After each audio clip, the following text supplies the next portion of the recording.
Hello and welcome to my YouTube channel. For this video, I'm going to talk about a sunscreen that has been released very recently by the European brand Geek and Gorgeous. Geek and Gorgeous is a brand from Hungary, and the sunscreen they released is called the Zero Fill because it is supposed to be a mattifying sunscreen, and the brand claims that it should feel like nothing on our skin when we wear it. The brand Geek and Gorgeous is, in my opinion, a very interesting brand. They make great products with very interesting formula for a fair price, and that's the reason I've talked about this brand multiple times on my channel. And actually last year I made a video where I focused on brands which make great products at affordable prices, and in this video I mentioned many brands including the brand Geek and Gorgeous. So if you are interested about that, I will leave the link of that video so you can check it out. Talking about affordable pricing, the price is almost 13 euros for 75 millimeters, which is a good price when you compare this product to other sunscreens that claim to do similar things, meaning other sunscreens that also claim to be mattifying. And I will show you a few examples on the screen. I also make sure to put the price for the same quantity of product. Another thing that I like is that it comes in a bigger packaging than regular sunscreens, which often comes in a similar packaging than a regular moisturizer. But if you know anything about sunscreen, you should know that in order to get a good protection, we need to apply a good amount of product, which in terms of quantity is more than what we use when we use a regular moisturizer. Geek and Gorgeous lets us know on both its website and packaging that this sunscreen has a shelf life of 6 months after opening, so make sure you actually use it and don't just leave it sitting in your cabinet. I bought this sunscreen for several reasons. First, I bought it because it claims to be mattifying, and clearly there is not enough mattifying sunscreen on the market. Brands tend to focus on moisture, and more moisture, but not everyone needs a moisturizing sunscreen, especially not in the summertime. So I am very glad that for the first sunscreen they chose to make a mattifying sunscreen. That's the claim from the brand, and obviously I'm gonna review this product and tell you if I think that it is a true matte sunscreen.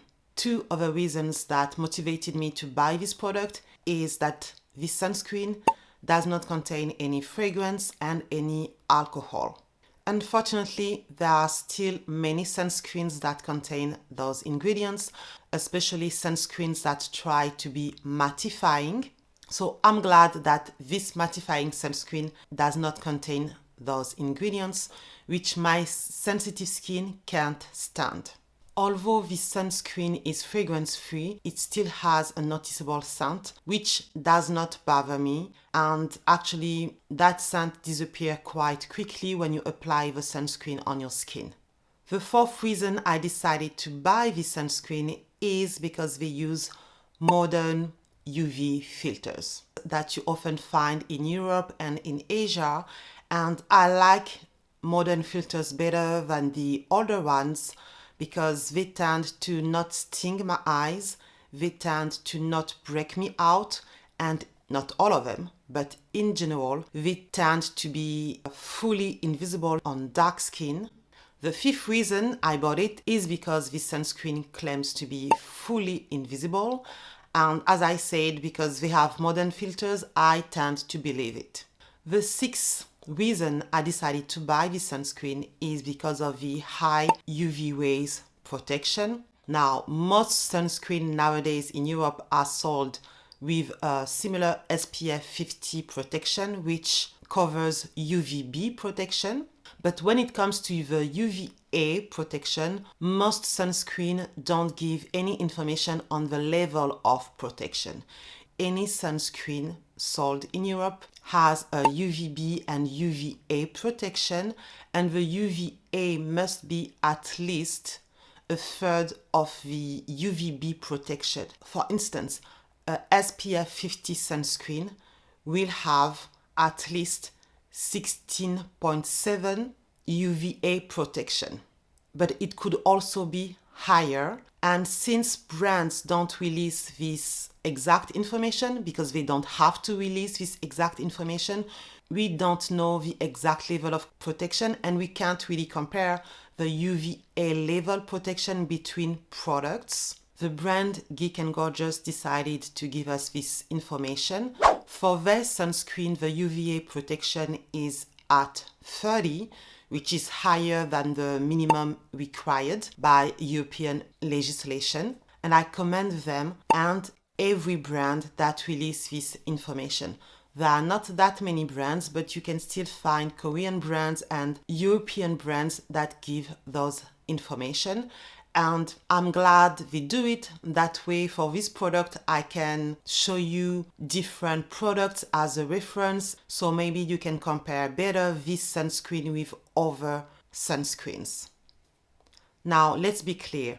A UVA level of 16.7, which is the minimum requirement for an SPF 50 sunscreen, is a good protection, but it's good to know that you can have even more protection, especially if UVA protection is something that is very important for you. Now you may be wondering if this sunscreen is water resistant, and the brand has explained on their Instagram page that this sunscreen is currently going through the required testing regarding its water resistance. So far they are explaining that it's going the right way, but regardless of that, this sunscreen was not made with a purpose in mind to be water resistant. And there are different levels of water resistance. So even if officially it becomes water resistance, if your goal is to buy a water resistant sunscreen with a purpose of doing water activity because you swim, because you do surfing, then this sunscreen is not for you. And in the description box, I will leave a direct link to this information that they gave on their Instagram page. Last but not least, as I said in the introduction, one reason I was interested about buying this sunscreen is the fair price. Other than what I've just said, the brand on their website has many other claims regarding this sunscreen. So I'm gonna try it, and obviously in the process I'm gonna tell you what I think about all of those claims. For your information, my skin type is currently combination oily because it is the end of spring, but in the summer times it becomes more and more oily. While filming this video, while applying the product on my skin, the weather in Paris was very sunny and 26 degrees, and I also spent time outside while wearing this sunscreen, and the coldest I've used this sunscreen was 13 degrees. So my opinion is based on that weather. This sunscreen comes in a very simple packaging. The tube is long and narrow with a simple nozzle. The formula itself has a slightly yellow tint, and the texture is what I would describe as a classic gel cream consistency. The texture is not light, but it's not thick or heavy either. It sits somewhere right in the middle. The texture spreads very easily, but as you work it into the skin, you can immediately feel that the formula starts setting quite fast. At first, it feels like a regular creamy gel texture, but within seconds, you notice a slight resistance as it begins to grip onto the skin and form a film. Because it sets fast, It's actually very easy to apply the proper amount of sunscreen without it becoming messy or overly slippery on the face, which is why the reapplication is also quick and convenient, as you will see it later in the video.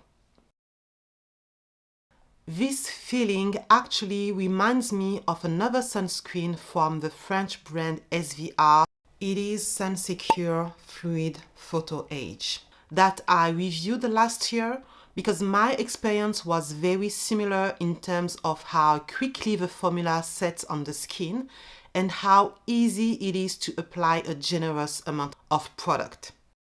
So I'm thinking that because they behave in a very similar way on the skin, that there might be some similarities between the two formulas.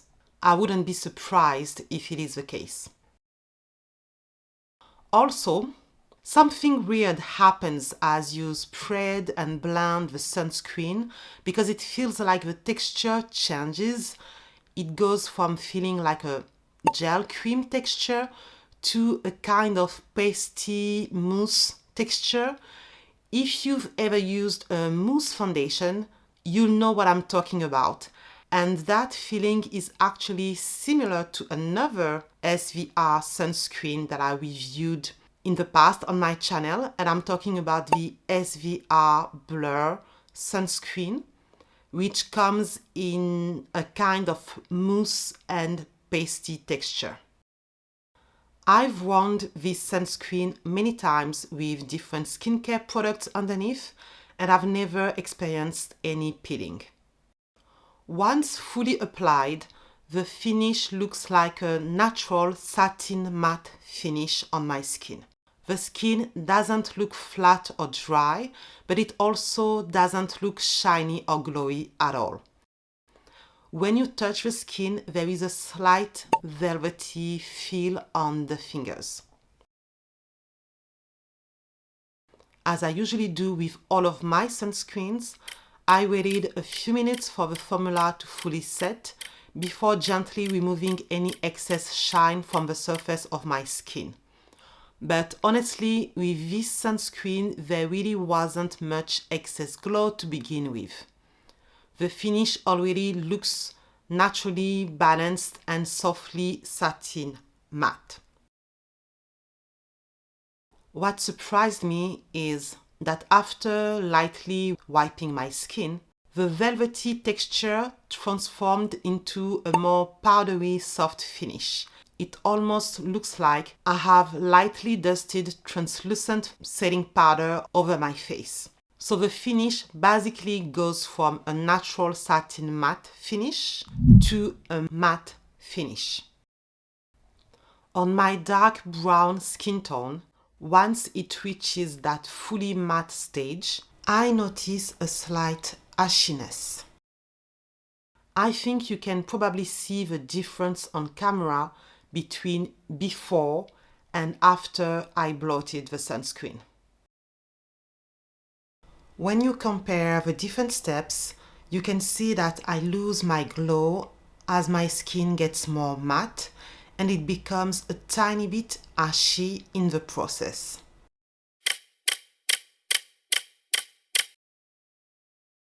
A couple of hours later, the finish on my skin goes back to looking more like a natural satin matte finish rather than a true matte finish because my skin is on the oily side.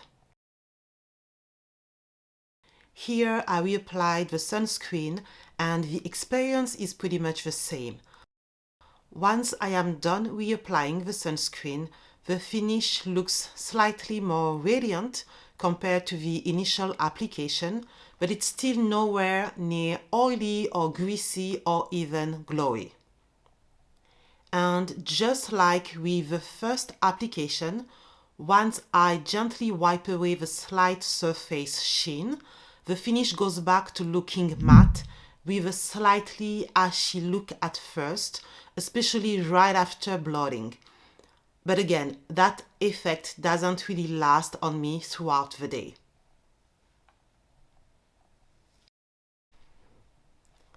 After several hours of wear, Probably 6 hours later here, you can see that now I am more radiant than before, especially on the T-zone area and cheeks, but it still does not look greasy nor oily.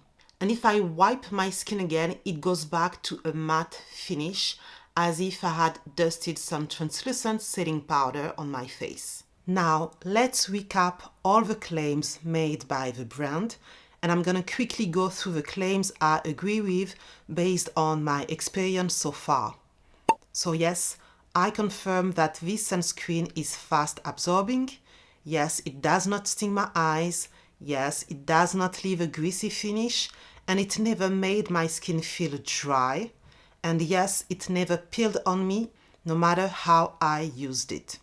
Regarding the matte finish, I don't fully agree with that claim for my skin, because although yes, it has mattifying properties and it looks matte right after you apply the product, if you have oily skin, the true matte finish does not last. My skin is not at its full stage of oiliness yet because of the weather, so I have concerns about how it will be when summer comes. The next disagreement I have is that I don't agree that this sunscreen has a light texture if you compare it to many sunscreens which are currently available, and I have tested many sunscreens those past few years. For the invisibility on my skin tone, I don't agree 100%, but I agree at 98%, as I showed you that my skin tone can become a tiny bit dull with this sunscreen. The last disagreement is linked with the name of this sunscreen, Zero Feel, because it's supposed to feel like there is nothing on our skin, although in my opinion this claim is too bold, because when I touch my face I can definitely feel this velvety silicone texture on my skin, and also after a few hours of wear, even if I don't touch my face, I can sometimes feel the sunscreen on my face. I also feel that it adds a bit of texture on my skin when I wear it. I am trying to show it to you here, but it's not easy to see that through the camera, but in the real world I can see it. This is not specific to this sunscreen. It can also happen with others, but since it is a claim made by Geek and Gorgeous for this product, I had to mention it. I give a bonus point to this sunscreen because I have been testing it for a few days, and on days where the weather was less warm, I really liked the way it looked under my makeup. It looked as if I had used a primer, so although I feel that it adds some texture on my naked skin, I don't feel the same way when I wear makeup on top of it. Right now, I am wearing it under my makeup, and I also like it although the weather is warmer, but it really looks its best on me when the weather was less warm. Overall, do I like this sunscreen? Yes, but I want to wear it more to see for which seasons and whether it's better suited for my skin type and personal needs. As you may have noticed throughout the video, what surprised me the most about this sunscreen is the texture that changes at different stages. That's something I haven't noticed with other sunscreens. It's also very interesting that every time you touch up your face, every time you try to wipe, your skin, it looks like you've added some translucent powder on your face and it becomes matte again. So that's something that I found very interesting about this sunscreen. As I said earlier, the highest temperature I was able to test this sunscreen was on a sunny 26 degrees in Paris. Thankfully for me, because I want to test this sunscreen more, it's gonna be very hot in Paris on the upcoming days. We're gonna have a heat wave with 30, 33 and even 34 degrees. So I'm gonna continue to test this sunscreen under this extreme heat, because if you have oily skin, you know that your skin can become even oilier when the weather is more hot and sunnier. I hope that this sunscreen will behave the same way of the SVR fluid photo age sunscreen. As I said in the video, sometimes it reminds me of that other sunscreen. And that other sunscreen, although it is not mattifying, I noticed and I explained in my review that I was surprised that when the weather is very hot, that sunscreen that gives a glow finish does not become oily on my skin. Although the weather becomes more and more hot, the finish stays quite stable no matter the temperature. So I am hoping that this sunscreen from Geek and Gorgeous does the same thing, and I will let you know about that in the comment section in a few days. If you have any question, please let me know. I hope you enjoyed this video. Thank you for watching it until the end, and I will see you on the next one. Bye bye.